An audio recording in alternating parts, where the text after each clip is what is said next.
Hello guys, welcome back to my Diya's cooking ব্লগে আপনাদের সবাইকে স্বাগত। তো আমি অনেক দিন পর ভিডিওটা আপলোড করছি, কারণ আমার একটু শরীরটা খারাপ ছিল, তাই আমি ভিডিও আপলোড করতে পারিনি। তো দেখো, আমি আজকে তোমাদের জন্য নিয়েছি খুব সাধারণ একটা রেসিপি, পাট শাক মুসুর ডাল দিয়ে সেটা দিয়ে একটা রেসিপি। তো আমি এই রেসিপিটি কিভাবে করলাম সেটাই তোমাদের সাথে শেয়ার করব বলে সেটা ভিডিও করেছি। তো চলো দেখা যাক কীভাবে আমি করছি। তো প্রথমেই আমি নিয়েছি বড় বড় পাট পাতার যে বড় বড় পাতাগুলো হয় নিচের দিকটায়, সেই পাতাগুলো নিয়েছি। তো এই পাতাগুলো প্রথমে পাট শাক থেকে ছাড়িয়ে নিয়েছি। তারপর আমি এই পাতাগুলোকে একটা একটা করে বেছে নিচ্ছি। তো এভাবে সবগুলোকে একটা একটা করে বেছে নিয়ে তারপর আমি এগুলো দিয়ে কীভাবে করব সেটা তোমাদের দেখিয়ে দিচ্ছি। তো চলো, আমার বাছা হয়ে গেছে, তো এবার দেখিয়ে দিচ্ছি আমি কীভাবে করব। তো এভাবে পাতাগুলো প্রথমে নিয়ে নিয়েছি। তো এবার নিয়ে নেব একটা পাতা। তো একটা পাতা আমি দুটো হাতের সাহায্যে পুরো এই পাতাটা এভাবে নেব। পুরো পাতাটা নিয়ে মাথাটা ছিঁড়ে ফেলে বোটাটাও ছিঁড়ে ফেলবো। ছিঁড়ে ফেলে দুটো পাতাকে লম্বালম্বিভাবে ভাঁজ করে নেব। তো দেখো এভাবে ঠিক। তো এভাবে হাতের সাহায্যে পাকিয়ে নিয়ে তারপরে এরকম করে আঙুলের সাহায্যে একদম গিট্টির মতো দিতে হবে। তো গিটির মতো দিয়ে এভাবে প্রত্যেকটা পাতাকে তৈরি করে নিতে হবে। আর গিটিটাকে খুব ভালোভাবে দিতে হবে, না হলে খুলে যেতে পারে। তো দেখুন আমি ঠিক এইভাবেই পাতাগুলোকে হাতের সাহায্যে করে নিয়ে গিটি দিয়ে নিয়ে নিয়েছি।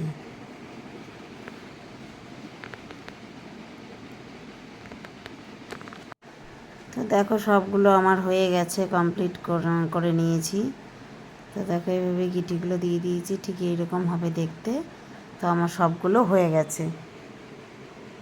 তো চলো এবার নেক্সট স্টেপে যাওয়া যাক। তো কীভাবে করছি সেটা তোমাদের সাথে দেখিয়ে দেবো। তো চলো, প্রথমে আমি কয়েকটা আলু নিয়ে নিয়েছি।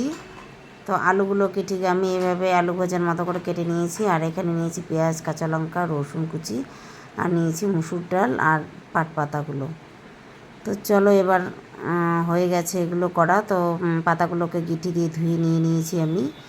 তো কড়া বসিয়ে দিয়েছি, তেলটা গরম হয়ে গেছে। তো তেলের মধ্যে আমি ফোড়ন দিয়ে দিলাম শুকনো লঙ্কা, কালো জিরে আর রসুন ফোড়ন দিয়ে দিয়েছি। তো এবারে পেঁয়াজ আর কাঁচা লঙ্কাগুলোও দিয়ে দেবো। তো এগুলো দিয়ে আমি খুব ভালো করে ভেজে নেব।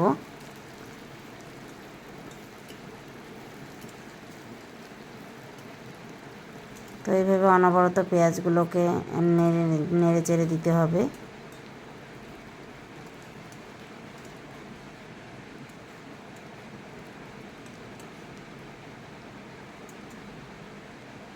তো দেখুন পেঁয়াজ আর কাঁচা লঙ্কাগুলো আমার হালকা হালকা ভাজা হয়ে গেছে। তো এবারে আমি এখানে দিয়ে দেবো হলো কেটে রাখা আলুগুলো দিয়েও আমি খুব ভালোভাবে নাড়বো।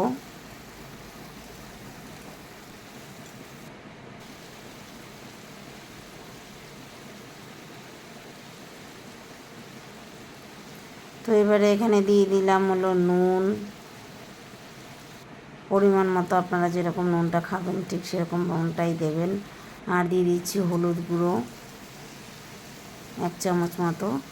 তো এগুলো দিয়ে আবারও আমি খুব ভালোভাবে নেড়ে চেড়ে দেবো। তো এভাবে নাড়তে নাড়তে যখন আলুগুলো ভাজা হয়ে যাবে, তখন আমি এখানে ধুয়ে রাখা ডালটা দিয়ে দেব। তো এই মুসুর ডালটা দিয়ে আমি আবারও খুব ভালো করে নাড়বো। তো দেখুন ঠিক এভাবে নেড়ে নাড়তে হবে অনেকক্ষণ।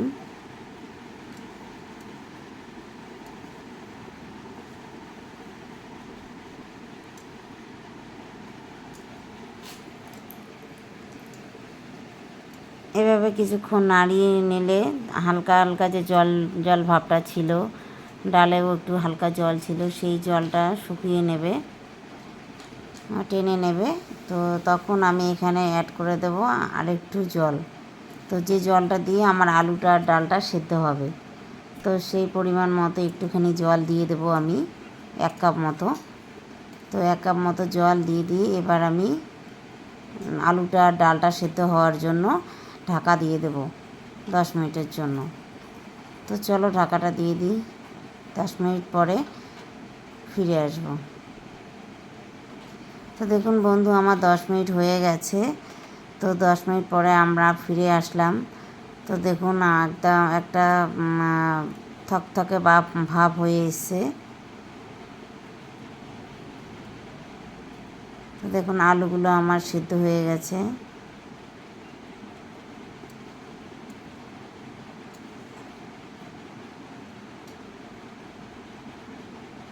তো এই অবস্থায় আমি দিয়ে দেব যে পাট পাতাগুলো গিটি দিয়ে করে ধুয়ে রেখেছিলাম, সেই পাট পাতাগুলো আমি দিয়ে দিলাম।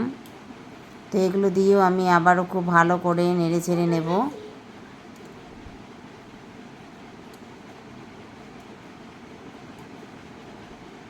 তো এই পাট পাতা অনেকে অনেক রকমভাবে খেয়ে থাকে, শুধুমাত্র মুসুর ডাল দিয়েও খাওয়া যায়, পাট শাক ভাজাও খাওয়া যায়, আরও অনেক রকম বিভিন্ন রকম আইটেম হয়। তো একবার কেউ এটা এইভাবেও করে দেখবেন, ঘরে খেতে অত্যন্ত দারুণ লাগে খেতে। আর গরম গরম ভাতের সাথে এটা খেয়ে দেখবেন, খুবই ভালো লাগে খেতে। তো দেখুন আমার এটা হয়ে এসছে। তো তারপরেও আমি 5 মিনিটের জন্য একটু ঢেকে দিলাম। 5 মিনিট পরে ফিরে আসবো, যে পাতাগুলো যাতে সেদ্ধ হয়ে যায়। তো পাট পাতাগুলো সিদ্ধ হয়ে গেছে আর আমার জলটা আর একটু টেনে নিয়েছে। তো এবারে দেখুন আমার পুরোটা হয়ে গেছে।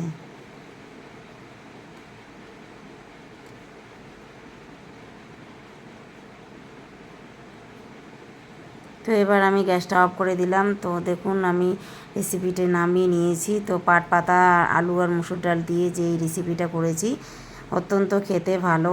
আর গরম গরম ভাতের সাথে সার্ভ করবেন, খুবই ভালো লাগে খেতে। তো আপনারাও বাড়িতে ঠিক এভাবে ট্রাই করে দেখবেন, খেতে খুবই ভালো লাগবে। তো রান্নাটা আমার কেমন লাগলো আর আপনারা কে কোথা থেকে দেখছেন সেটাও কমেন্টে জানাবেন। আর রান্নাটি আমার যদি ভালো লেগে থাকে তাহলে কমেন্টে অবশ্যই জানাবেন। তো বন্ধুরা, আমার ভিডিওগুলো দেখার জন্য তোমরা অবশ্যই আমার চ্যানেলটিকে সাবস্ক্রাইব করো, লাইক করো অ্যান্ড বেশি বেশি করে শেয়ার করে দিও। তো আগামী দিনে আবারও আমি নতুন কোনো রান্নার রেসিপি যখনই আপলোড করব তোমাদের কাছে পৌঁছে যাবে। তো নতুন নতুন নতুন ভিডিও রেসিপি করে তোমাদের জন্য আমি আবারও আপলোড করব। তো আজকের জন্য বাই, সুস্থ থাকবেন, ভালো থাকবেন, টাটা।